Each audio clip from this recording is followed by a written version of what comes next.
जय संविधान, जय भीम, महात्मा गांधी की जय, गोडसे मुर्दाबाद। देखिए, पहले भी मैं आप दर्शक श्रोताओं जो मेरे आदरणीय हैं, मेरे प्रिय हैं, मेरे को स्नेह करते हैं, उनसे भी बहुत स्नेह करता हूं। पहले भी बता चुका हूं, एक बार पुनः बताता हूं। मैं डेली सुबह 8 बजे दी पब्लिक इंडिया में आता हूं, 2 से 2:30 4 PM में आता हूं, और उसके बाद 4 PM मेरा वीडियो रिकॉर्ड करता है, जिसको जब उसे टाइम मिलता है वो डाल देता है। वैसे नॉर्मली सुबह 8:30 बजे डालता है। अच्छा, इन यूट्यूब चैनल्स के अलावा, 2 के अलावा, मैं गोदी मीडिया में भी जाता हूं। अच्छा, ये मुझसे कहा गया कि भाई आप गोदी मीडिया में क्यों जाते हैं?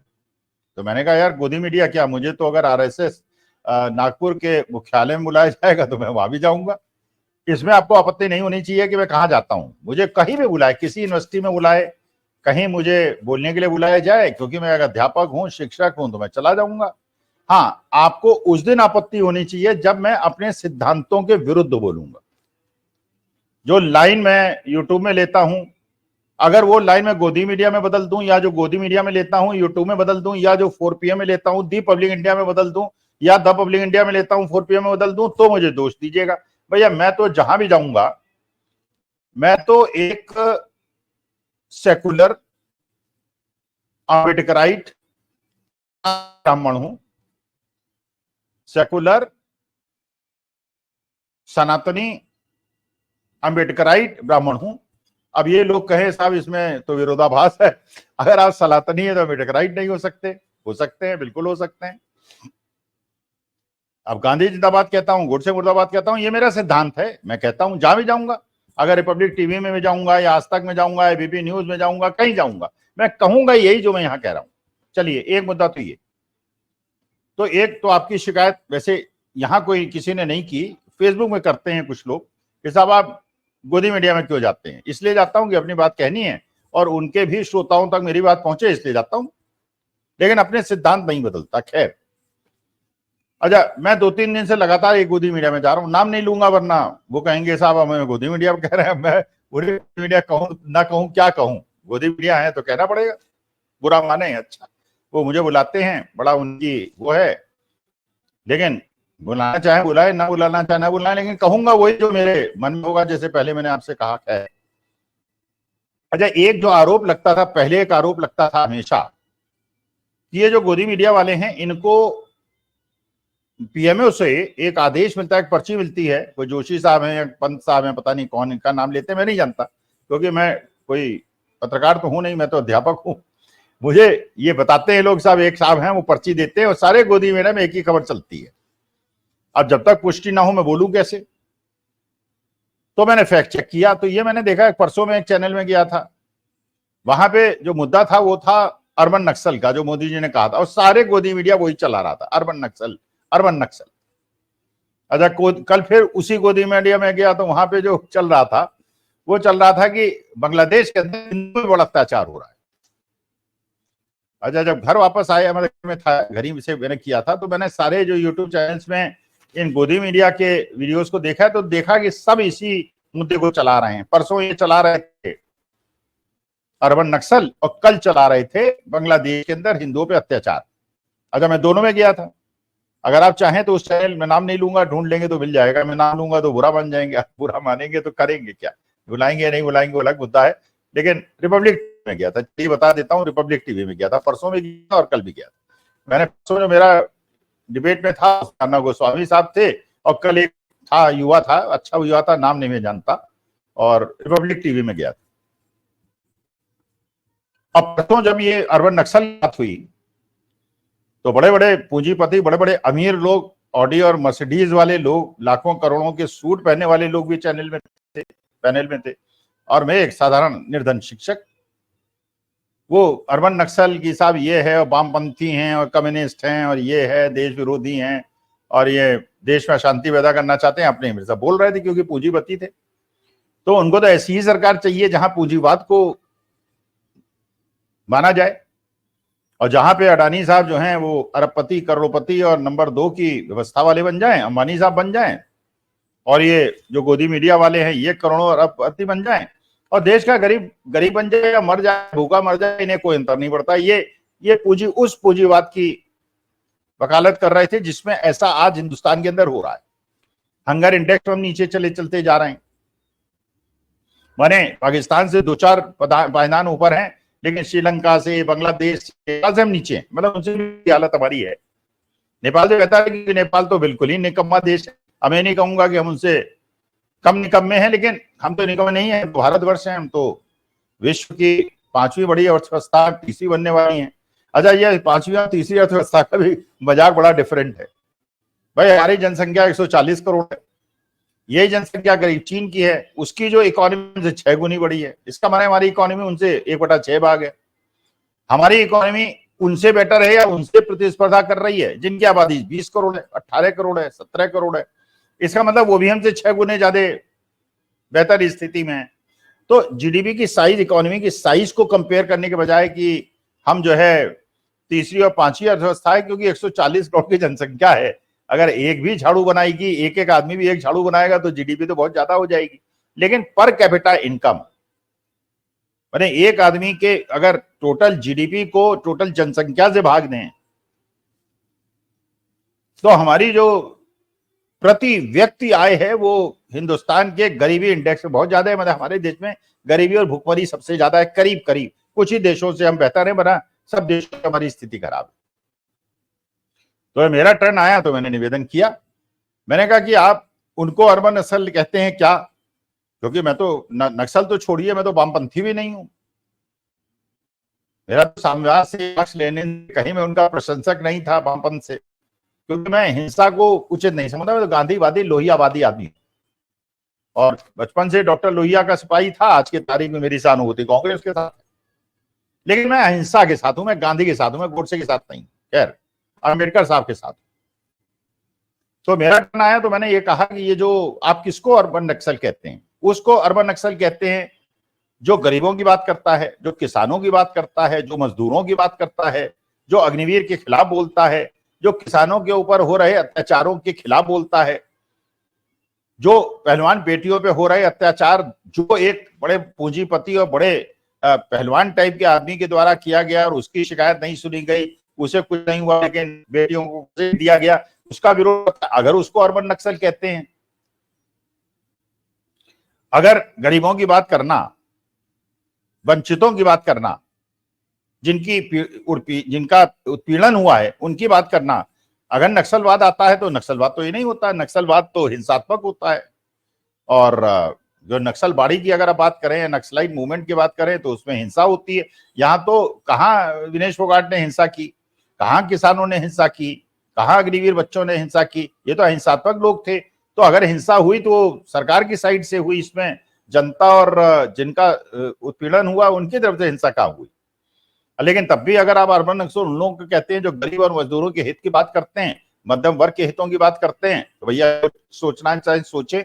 मैं तो भाई सीधी सी बात है, मैं नहीं चाहता ऐसा देश जिसके अंदर देश के जो गिने चुने पूंजीपति हैं वो इतने ज्यादा अमीर हो जाएंगे नोट ना गिन पाए, उनके घरों में मशीनें रखनी पड़े नोट गिनने की, और 1000, 2000, 5000 करोड़ तो छोटी बात है, वो लाखों करोड़ों की बात करें। और गरीब आदमी ऐसा हो जिसको खाने का ना हो। अगर इसको 5 किलो अनाज भी मिल जाए तो पकाने के लिए उसका गैस ना हो, लकड़ी वकड़ी ढूंढ लाए, फिर उसके बाद चूल्हा बनाए, उसमें खाना बनाए। क्योंकि ऐसा तो है नहीं कि गेहूं दे दिया तो वो गेहूं ऐसे ही फांक लेगा और खा लेगा। उसे आटा बनाना पड़ेगा, रोटी बनानी पड़ेगी, तेल की जरूरत होगी, घी की जरूरत होगी, आग की जरूरत होगी, उसके लिए पैसा चाहिए, और नौकरी मिल नहीं रही। मैंने उनको छोड़िए जो बहुत ही निम्न वर्ग के गरीब लोग हैं, बिलो पॉवर्टी लाइन है, जो मध्यम वर्ग के आईटी के स्टूडेंट्स हैं और इंजीनियरिंग एमबीए के स्टूडेंट्स हैं, जिन्होंने 15-15, 20-20 लाख आपके बनाए हुए private engineering college, MBA institutes में खर्च किया, उनको 30,000 की नौकरी नहीं मिल रही, ज्यादातर को तो नौकरी नहीं मिल रही। अब वो अपने माता पिता पे बोझ हो गए। अगर ऐसे व्यवस्था का विरोध करना अर्बन नक्सलिज्म है तो भैया आप समझ में नहीं आता कि आप किस प्रकार के आर्थिक तर्क शास्त्री हैं या कुतर्क शास्त्री है। अच्छा चलिए, मैं अपनी बात कही। अब लोगों को जो पूंजीपति लोग थे, जो ऑडी और मर्सिडीज में आए थे, उनको बुरा लगा होगा तो लगे, मुझे क्या, मेरे पास तो कार नहीं है, मैं तो भैया बिल्कुल साधारण मध्यम वर्ग का आदमी हूँ। हाँ ये है कि ठीक है, खाता पीता भी हूँ, अब 50 साल नौकरी कर ली है तो इतना तो है मेरे पास, खाने पीने लायक मेरे पास है, इसमें का झूठ क्यों बोलूं आपसे। अच्छा, कल रात को फिर ये डिबेट हुई। अब उसमें ये कहा गया कि हिंदुओं पे उत्पीड़न हो रहा है और मोहन भागवत ने कहा हिंदुओं एकजुट हो जाओ। अच्छा, कुछ लोगों ने कहा, तो पैनलिस्ट थे कि साहब केवल हिंदू एकजुट क्यों हो, पूरे हिंदुस्तानी एकजुट ना हो, क्यों ना हो। अब उन्होंने ये बात को डाइवर्ट करने की कोशिश की कि अपोजिशन चाहता है कि मुसलमान एकजुट हो जाए और मोहन भागवत चाहते हैं कि हिंदू एकजुट हो जाए। अब मैंने कहा ये क्या कुतर्क हो रहा है, क्या डिस्कशन हो रहा है, तो समझ में नहीं आ रहा। खैर, मेरा जब टर्न आया तो मैंने निवेदन किया। मैंने कहा कि अभी 3 दिन पहले की घटना है, कासगंज बदायूं के अंदर, उत्तर प्रदेश के अंदर, योगी जी के राज्य के अंदर एक दलित युवक जो दशहरा देखने गया था वो कुर्सी पे बैठ गया। अब वहां के लोगों ने उसे मार दिया। इसलिए मार दिया कि दलित हो तो कुर्सी पे कैसे बैठ सकते हो। तो मैंने कहा कि वो जो दलित मारा गया, क्यों मारा गया भाई, वो तो हिंदू था, और अगर मारा इसलिए गया कि वो दलित था तो वे हिंदुओं को कैसे आप संगठित कर रहे हो भाई, पहली बात। दूसरी बात यह है कि जिस प्रकार से ऊना के अंदर और गुजरात के अंदर, मध्य प्रदेश के अंदर या उत्तर प्रदेश के अंदर या पूरे हिंदुस्तान के अंदर for that matter opposition ruled states में भी अगर सवर्ण हिंदू दलितों को अछूत समझते हैं और उनके साथ बैठ के खाना नहीं खाते हैं, उनको मूछें नहीं रखने देते हैं, उनको चश्मा नहीं लगाने देते हैं, उनको बारात नहीं निकालने देते हैं, तो भैया कौन से हिंदू एकत्रित हो जाएं। अगर ओबीसी और शेड्यूल कास्ट शेड्यूल ट्राइब केवल तभी तक हिंदू हैं जब तक उन्हें वोट देना है, उसके बाद वो पीटे जाएंगे, उनको कार में बांधा जाएगा, उनको जीप में बांधा जाएगा, उनको कुर्सी में बैठने में मार दिया जाएगा। अगर इस मतलब कौन से हिंदुओं को आप एकत्रित करना चाहते हैं, पहली बात तो ये बता दीजिए। एक तो मैंने निवेदन ये किया, फिर मैंने दूसरा निवेदन मोहन भागवत साहब से और किया। मैंने कहा मोहन भागवत साहब जो कह रहे हैं उसको करके दिखाइए थोड़ा। Do what you preach, practice what you preach. भाई आरएसएस जब से बनाई है, मैंने कहा था, आप चाहें तो देख सकते हैं, मैंने कहा कि भाई पिछले जब से आरएसएस बना है तब से आज तक जितने भी आरएसएस के प्रमुख हुए हैं, एक राजेंद्र सिंह रज्जू भैया को छोड़ के जो प्रयाग विश्वविद्यालय के अध्यापक थे, जो राजपूत थे, उसके अलावा जितने भी आरएसएस अध्यक्ष हुए हैं वो ब्राह्मण हुए हैं। अगर ब्राह्मण भी जो हुए हैं कोंकण के हुए हैं। महाराष्ट्र का एक एरिया है जो कोंकण इलाका है, चित्पावन ब्राह्मण। तो चित्पावन ब्राह्मण ही केवल आरएसएस प्रमुख क्यों हो भाई। अगर केवल मान लीजिए ब्राह्मणों को ही प्रमुख बनाना है तो उत्तर प्रदेश, बिहार, महाराष्ट्र, हरियाणा, दिल्ली, तमिलनाडु, कर्नाटका के ब्राह्मण क्यों ना हो। तो इसका मतलब आपने तो इतना तगड़ा रिजर्वेशन कर दिया है आरएसएस के अंदर, ये वहां पे केवल ब्राह्मण ही मुख्य बनेगा, और वो भी केवल चित्पावन ब्राह्मण बनेगा। यूपी बिहार के ब्राह्मण कोई कमजोर है किसी से, क्या उनमें चित्पावन ब्राह्मणों से कम बुद्धि है। तो ये तो एक प्रकार का एक अधिकार है, तो रिजर्वेशन 100% आपने कर दिया। वैसे जो बाबा साहब ने रिजर्वेशन दिया उसके विरोध करते हैं। अच्छा, मंदिरों के अंदर, तमिलनाडु को छोड़ दीजिए, बाकी देश के अंदर जितने भी पुजारी हैं वो ज्यादातर 90% ब्राह्मण है। वहां भी आपने 90% रिजर्वेशन कर दिया। वहां दलितों को आप जब कुर्सी नहीं बैठने दे रहे तो उनको पुजारी कैसे बनाएंगे आप। फिर कहेंगे उन्हें वेद नहीं आता। अरे जब पढ़ने नहीं दोगे तो आएगा कैसे। तो इसका माने जब हिंदुओं को एकजुट होने की बात भागवत जी ने कही, तो क्या उन्होंने दलितों और ओबीसी को भी, या उन्हें केवल वोट देते समय तक हिंदू एकत्रित हो जाओ, संगठित हो जाओ, उसके बाद दूध की में मक्खी की तरह उन्हें निकाल के बाहर फेंक दो और उनको पिटाई करो, पेशाब करो। तो ये तो बताना चाहिए ना कि कौन से हिंदू एकत्रित हो, और क्या हमेशा एकत्रित रहे या वोट के पहले ही केवल एकत्रित। नंबर 2, नंबर 3, भाई बांग्लादेश के अंदर पहली बात तो सारे हिंदुओं का उत्पीड़न नहीं हो रहा, मारे नहीं जा रहा। वहां पे जो असली लड़ाई वो हिंदू मुसलमान की नहीं है मेरे हिसाब से। असली लड़ाई यह है कि एक तो शेख हसीना और बेगम खालिदा, ये दो वहां पे मुख्य प्रतिद्वंदी हैं राजनीतिक। शेख हसीना जो मुजीबुर रहमान साहब की बेटी हैं, शेख मुजीबुर रहमान साहब जिनका साथ इंदिरा गांधी ने दिया था और बांग्लादेश को आजाद कराया था, शेख हसीना उनकी बेटी हैं, और सत्ता बहुत साल से, जैसे मोदी जी बहुत हिंदुस्तान में सत्ता में है। और जो बेगम खालिदा हैं वो शेख हसीना की प्रतिद्वंदी हैं, और इन लोगों के बीच में बिल्कुल कटथ्रोट कंपटीशन है, मार बिल्कुल एक कंप्लीट एक दूसरे के अपोजिशन। शेख हसीना पे भारत का वरदहस्त है, मोदी जी का बहुत ज्यादा वरदहस्त है, क्योंकि एक पावर प्रोजेक्ट लगा है गोड्डा के अंदर, झारखंड के अंदर, जिसमें एक पावर परचेज एग्रीमेंट हुआ है, जिसके अंदर जो प्रोजेक्ट लगा है उसको स्पेशल इकोनॉमिक जोन बना के कस्टम ड्यूटी के एग्जम्पशन दिए गए हैं। अडानी जी का प्रोजेक्ट है, अब तो बिना बोले आप समझ गए होंगे अडानी जी का प्रोजेक्ट है। स्पेशल इकोनॉमिक जोन का मतलब अडानी जी को लाखों करोड़ों रुपए का फायदा हो गया। अच्छा, उसके बाद जो परचेज एग्रीमेंट हुआ वो ऊंचे दाम पे हुआ शेख हसीना ने, क्योंकि कुछ उनके अपने दबाव होंगे या अंडरस्टैंडिंग होगी, क्या है वो तो मुझे नहीं पता।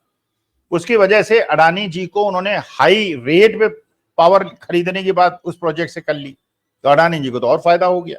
पहले तो स्पेशल इकोनॉमिक जोन का हुआ, फिर हाई प्राइस का हुआ। अच्छा, जबकि बांग्लादेश के अंदर पावर की कमी नहीं है। अब भाई जहां कमी हो वहां तो इंपोर्ट करो बिजली या पैदा करो, जहां एक्सपोर्ट जरूरत ही नहीं तो वहां अपने गोड्डा के अडानी के हो रहा होगा कुछ, जैसे श्रीलंका में हुआ था वैसे ही वहां सरकार गिर गई इसी पावर प्रोजेक्ट के चक्कर में, यहाँ बांग्लादेश की सरकार। अच्छा, अब वहां क्रोध था शेख हसीना के खिलाफ, अब वो जैसे तानाशाही में होता है उन्होंने किया, जबकि मेजर बुरहान की बेटी थी, भारत की परम मित्र थी। अच्छा, उनका सहयोग मोदी जी ने किया, भारतीय जनता पार्टी की जो हमारी एक्सटर्नल पॉलिसी है, विदेश नीति है, उसके हिसाब से किया। अच्छा, वहां विद्रोह जो हुआ वो शेख हसीना के खिलाफ हुआ। अच्छा, जिन जिन हिंदुओं ने शेख हसीना का साथ दिया था उनके खिलाफ भी हुआ, गुस्सा भड़का वहां की जनता का। अच्छा, उस गुस्से को आपने बढ़ा दिया, भारत सरकार ने बढ़ा दिया, जब उन्होंने शेख हसीना को भारतवर्ष में शरण दे दी। किसी देश ने उनको लेने से इनकार कर दिया, अमेरिका ने, यूके, पहले भी वो सब फोटो खिंचाते थे, बाइडेन साहब भी शेख हसीना के साथ फोटो खिंचाते थे, ऋषि सुनक भी। अब सबने मना कर दिया भाई हम तो नहीं लेंगे, क्योंकि उन्हें बांग्लादेश की प्रेजेंट सरकार से संबंध बनाने, लेकिन भारत सरकार वो भारत सरकार है। और उन्होंने शेख हसीना को अपने घर में बिठा लिया लाके, उससे वहां पे जो क्रोध पनपा, तो वो उन मुसलमानों को भी मार रहे हैं जो शेख हसीना के समर्थक हैं, और हिंदुओं को भी मार रहे हैं जो शेख हसीना के समर्थक हैं। तो इसमें हिंदू मुसलमान एंगल कहां से आ गया? अरे, जो हिंदू बेगम खालिदा के समर्थक हैं उनको थोड़ी मार रहे हैं, तो शेख हसीना के समर्थकों को मार रहे हैं। लेकिन हमने शेख हसीना को बैठा रखा, तो ये असली जो विदेश नीति की असफलता है, उसकी वजह से बांग्लादेश के हिंदू पीटे जा रहे हैं। लेकिन अब भक्तों को कौन समझाए? उनको समझाना तो उसी प्रकार से है जैसे मच्छर को नहलाना, या हाथी के मुंह से गन्ना छीनना, या शेर के मुंह से शिकार छीनना, वैसे ही भक्तों को समझाना बड़ा मुश्किल। तो मुझे ये लगता है, बोलो बाबा, ये जो गोदी मीडिया नैरेटिव चलाता है उसमें मेरे जैसे लोगों का जाना बहुत आवश्यक है, जिससे जनता पे, उनके श्रोताओं को भी बात समझ में आए। ये लोग नैरेटिव। अच्छा, फिर मैंने एक और प्रश्न पूछा इसी संदर्भ में, चलिए, मैंने कहा कि भारतीय जनता पार्टी जो है वो वास्तविकता में एंटी सनातनी पार्टी, एंटी हिंदू पार्टी है। अब वहां पहले चौंक गए, वो आरएसएस के लोग भी थे, बीजेपी के लोग भी थे, अरे ये कैसे कह रहे हैं हमको गैर सनातनी कह रहे हैं। मैंने कहा अच्छा चलिए ये बताइए, आपने महाराष्ट्र सरकार ने, जो कि हिंदूवादी सरकार है, महाराष्ट्र के अंदर जो मदरसे हैं उनके इमामों की और उनके जो पढ़ाने वाले हैं उनकी तनख्वाह 3 गुनी बढ़ा दी, और बाकी तो हिंदू स्कूलों की नहीं बढ़ाई, मंदिरों के पंडितों की तो नहीं बढ़ाई। तो पंडितों की नहीं बढ़ाते हो, हिंदू टीचर्स के नहीं बढ़ाते हो, लेकिन मदरसे के टीचर, और इधर मदरसे के खिलाफ युद्ध छिड़े रहते हो अपने राजनीतिक लाभ के लिए, उधर जाके मदरसों के इमामों की तनख्वाह आपने 3 गुनी बढ़ा दी। तो इसका मतलब आप तो भारतीय जनता पार्टी क्या क्या मुस्लिम लीग हो गई है हिंदुस्तान की, ये मुस्लिम तुष्टीकरण कर रही है और हिंदुओं के साथ अन्याय कर रही है।